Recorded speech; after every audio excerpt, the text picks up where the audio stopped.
যাবো তো যাবো, যেতে যেতে একটা জোকস বলি। चलो भाई देखो अब मैं क्या करता हूँ। না, কয়েকটা জোকস বলবো।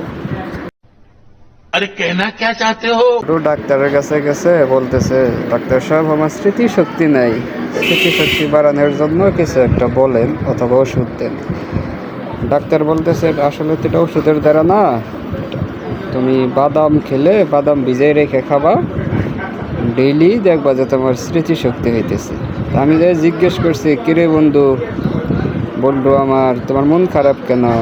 বলতেছে আর বলিস না রে দোস্ত, ডাক্তারের কাছে গেছিলাম স্মৃতিশক্তি বাড়ানোর জন্যে, বলছে যে বাদাম ভিজিয়ে রাখতে খাওয়ার জন্যে, কিন্তু বাদাম যে কোথায় ভিজিয়ে রাখছি ওইটি আমার মনে পড়তেছে না।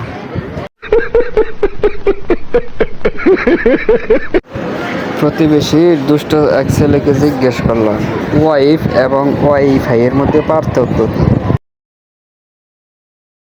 সে বলল দুইটাই খুব বিপজ্জনক, পাড়া প্রতিবেশীর নজর একটু বেশিই থাকে। দুইটারে পাসওয়ার্ড একটু দুর্বল থাকলে পাসওয়ার্ড হ্যাক হয়ে যাওয়ার সম্ভাবনা একটু বেশিই থাকে। बड़ा हरामी हो बेटा।